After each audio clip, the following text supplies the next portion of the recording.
Estamos en la parasha de Toldot. Vamos a tratar de explicar una pregunta muy difícil. ¿Cómo es que Isaac amaba a Esaú porque sabía que Isaac?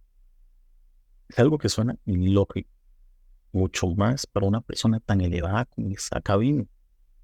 ¿Cómo es posible que Isaac quisiera bendecir a Esaú por encima de Jacob vino? ¿Acaso no sabía quién era Esaú y quién era Jacob?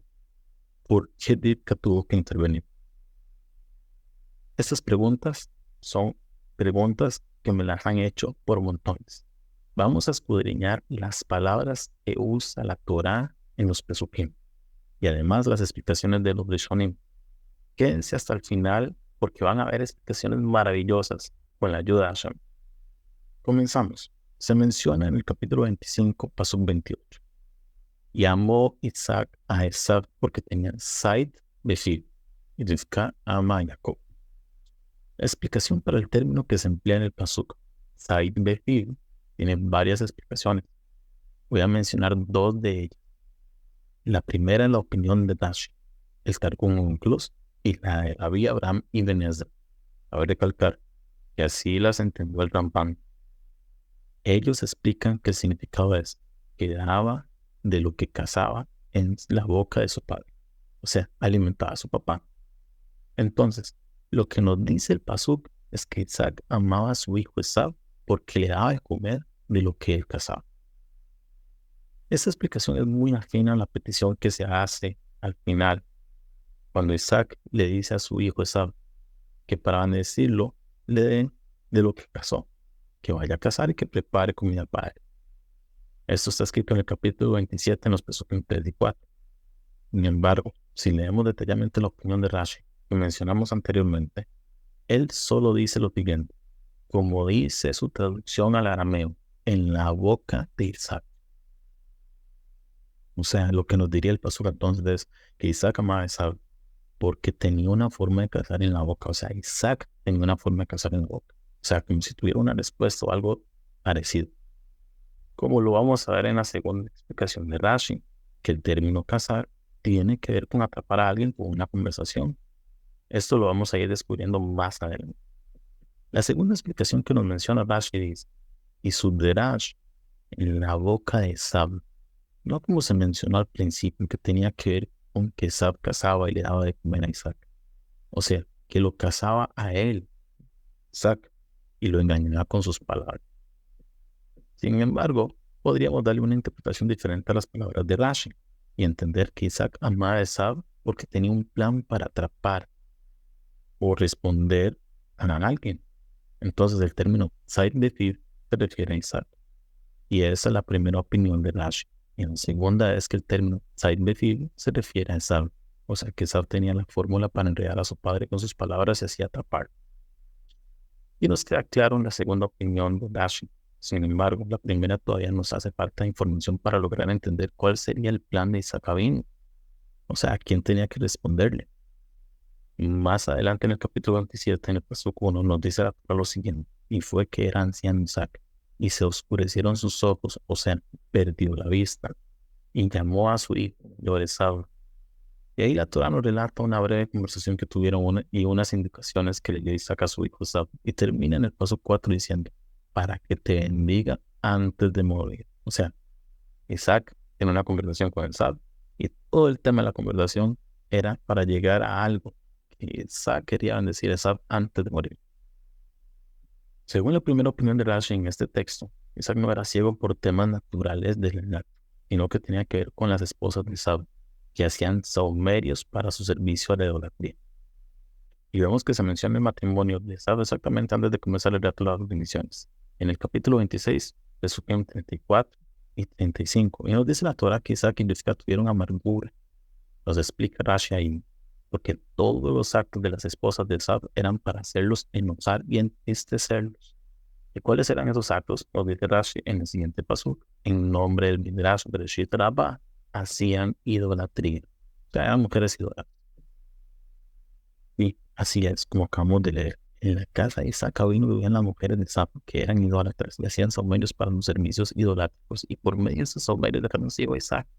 Y aún así Isaac se aguantaba porque tenía algo más importante en mente que ocupaba a Esaú. Vamos a descubrir qué era tan importante para Isaac. Isaac todavía no sabía quién era exactamente Esab. Lo vio con su matrimonio y sabía de lo que era capaz de Esab, a tal punto que en el capítulo 27, en el paso 3, le dice Isaac a Esab: sal al campo y caza para mí. Nos explica Rashi que la intención de Isaac era advertir a Esab que cazar de lo que no tiene dueño y que no robar. O sea, Isaac le dio órdenes claras y nos demuestra con esto que sabía lo que podría hacer su hijo si no le detalla su petición. Isaac sabía que a Esab no le importaba robar. Más adelante la Torá en el pasuk 5 nos cuenta que Rivka escuchó la conversación entre Isaac y Esab. Y en el pasuk 6 hasta el pasuk 10 nos cuenta la Torá lo que le dijo Rivka a Jacob. En resumen, le pidió que engañara a su padre, le hiciera pasar por su hermano Esab y le quitara las bendiciones. Aquí nos surge una pregunta más: ¿por qué, si Jacob era la persona indicada para las bendiciones, tenía que hacer esto de esta manera para obtenerlas? La verdad es que tanto Isaac como Rivka sabían quiénes eran sus hijos y también sabían cuál era el resultado de los actos de cada uno. Esa su herencia era solo este mundo, dado que era una persona muy mala y Jacob era una persona muy dedicada a la espiritualidad. Su herencia era en el mundo de niños. Isaac tenía una posición interesante. Él quería que Esab tuviera todo el mundo material y le compartiera todo lo que necesitaba a Jacob para que él pudiera servir a Shem. Por medio de esto, Esab lograra tener bien una herencia en el Olam Abba. Pero Rivka no pensaba igual. De hecho, sabía que si todo lo material pasaba a ser de Esab y Esab tuviera que compartir con Jacob, al final Jacob se quedaría sin absolutamente nada. Y sin nada material es imposible que Jacob se dedicara al servicio divino. Al final el resultado iba a ser todo lo contrario. Esab se iba a quedar con todo lo material y sin Olam Abba. Y Jacob se iba a quedar sin nada material y también sin Olam Abba. El único que ganaba algo era Esab. Y el que todo lo perdía era Jacob. Hashem concordó con Rivka.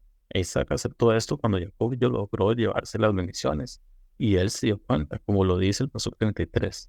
También bendito será. O sea, en vez de enojarse con su hijo Jacob y maldecirlo, o tal vez pedirle a Hashem que anulara sus bendiciones, lo volvió a bendecir.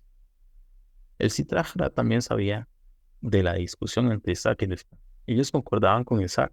Las fuerzas de la tumba querían que Esab se llevara las bendiciones y Jacob no pudiera nunca servir a Hashem como debe de ser, por falta de recursos.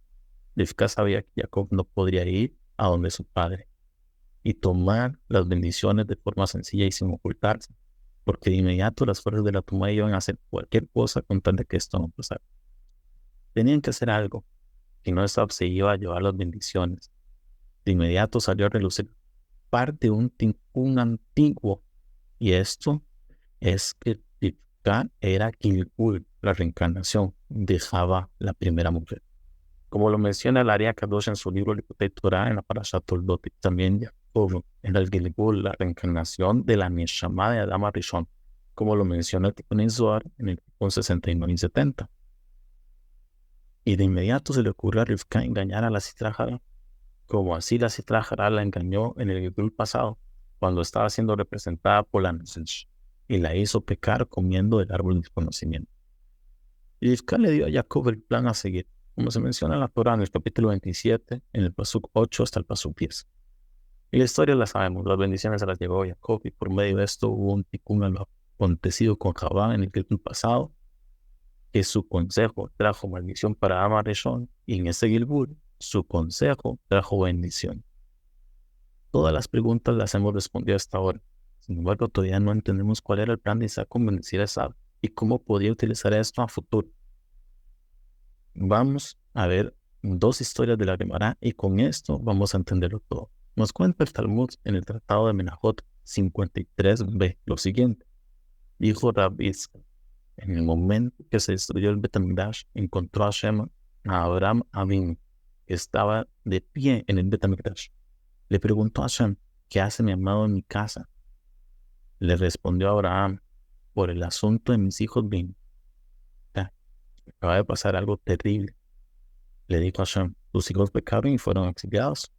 Le preguntó a Abraham: tal vez sin intención pecaron. Hashem le respondió: ¿qué fue con intención? Le preguntó a Abraham: tal vez una minoría fue la que pecó. Respondió a Hashem: fue la mayoría. Le dijo Abraham a Hashem: tenías que recordar el Brit Milá. Hashem le respondió que dejaron de cumplir con esta mitzvah. Le dijo Abraham a Hashem: tal vez si esperabas volvían en Teshuvah.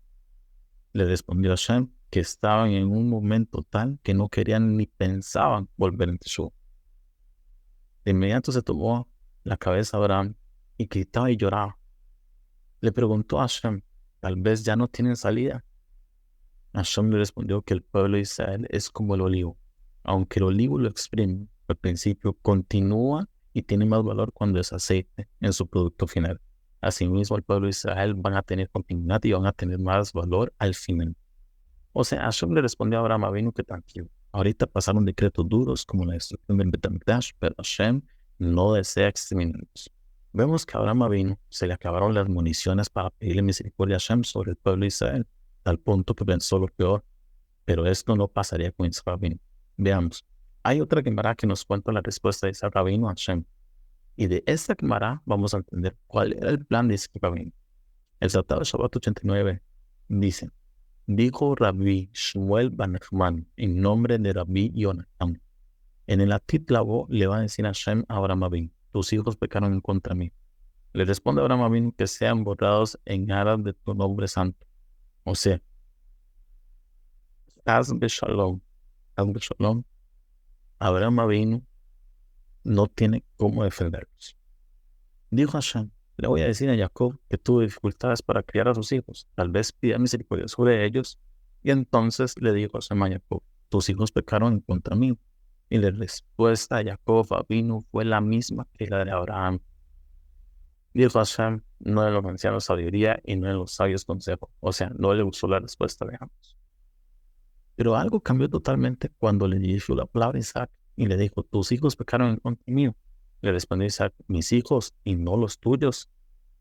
En el momento que ellos antepusieron el haremos al escucharemos, o sea, nace Benishma, de inmediato los llamaste mi hijo primogénito Israel. El pueblo de Israel se convirtió en mi hijo primogénito. Y ahora son solo mis hijos y no los tuyos. Así le dice Isaac a Shem. Otra cosa, hagamos un cálculo, le dice Isaac. ¿Cuánto fue lo que pecaron? Veamos. ¿Cuántos son los años de vida de una persona en el mundo? 70 años. Quítele a sus 70 años 20. Porque hasta la edad de 20 años es que la persona comienza a ser castigada por sus actos. Queden en 50. Quítele la mitad porque es de noche. Cabe recalcar que las noches antes no se usaban para casi nada. Y la mayoría de personas lo que hacían era solo dormir y ya. Aunque hay un secreto oculto aquí y lo hablaremos en otro video de Lineder, si Hashem así lo permite. Quedan 25 años. Quítele a esos 25, 12 y medio, que se usan para empezar a comer e ir al baño. Quedan solamente 12 años y medio. Si quiere cargar con esos 12 años y medio de pecados, pues bien, le dice Isaac a Hashem. Y si no, digamos, la mitad para usted, la mitad para mí. Y si aún así no, entonces todos los cargaré sobre mí, dice Isaac. Aquí que sacrifique mi vida en frente tuyo. Aquí nos formulamos la siguiente pregunta: ¿por qué Isaac podía responderle a Hashem? La respuesta es porque Isaac tuvo un hijo totalmente enfermado. Se llamaba Esaú y aún así Isaac lo amaba y deseaba incluso bendecirlo. Y no solamente deseaba bendecirlo. Vemos al final de la parasha que aún así lo bendijo, aunque no le dio las bendiciones de Jacob, pero lo bendijo. Isaac era el único que podía responderle a Hashem, porque fue el único patriarca que tuvo un hijo tan malvado como Esaú, que hacía las mayores atrocidades jamás imaginadas. Incluso afectaba con sus actos a su papá y a su mamá. E incluso con todo esto, Isaac aún así amó. Y esta es la respuesta a la única pregunta que nos faltaba: ¿cuál era el plan de Isaac? Pues poderle responder a Hashem en el momento que se ocupara. Y para esto ocupaba estar cerca de Isaac, amarlo y soportar sus malas acciones. De toda esta magnífica exposición podemos aprender un concepto práctico para nuestros días. Y es que la bendición material de Isaac a Jacob, o sea, esa bendición, tenía un propósito. Y era que se pudiera servir a Hashem. Si la bendición material no nos lleva al servicio a Hashem, entonces ese dinero o ese materialismo no tiene una meta real y no tiene una conexión con lo espiritual. No estoy diciendo que pagar la casa, los servicios básicos y demás cosas esté mal. No lo interpretamos así. Pero pregúntese todas las veces que reciben bendiciones materiales: ¿esto de verdad me sirvió para servir a Hashem? ¿qué hice con el dinero? Saqué el Maaser Caspi, pagué mis deudas con los demás, compré lo que la Torah y la Alajá me pide comprar, ayudé a los demás. O a lo mejor, preferí en vez de dar el Maaser, ir a gastarlo comprando cosas que no son necesarias. En vez de ayudar al pobre, me lo gasto en paseos vanos e innecesarios. Y así puedo enumerar un sinfín de cosas como el Señor, el Kashrut, mantener el estudio de la Torah, etcétera, etcétera, etcétera. Meditemos. Soy de aquellas personas que si me dicen, vamos a un paseo por la montaña, gasto sin fijarme cuánto gaste, sin importar lo que sea. Pero cuando me piden una colaboración monetaria para los gastos de un pobre o para gastos dentro del ámbito religioso, pido factura y pregunto por qué tan caro y por qué me tocó tan poco. Y además que mi plata no la toque nadie. O sea, no quiero intermediarios, no quiero nada. Hashem nos ayude para que todo lo que sea material sea por parte de la bendición de Isaac Abino y Jacob Abino y tenga también un propósito espiritual, nos ayude a llevarnos y ayudar a otras personas. Si te gustó el video, te pido por favor que te suscribas si no lo estás. Comparte el contenido con los demás y deja tu like. Muchas gracias. Hasta luego.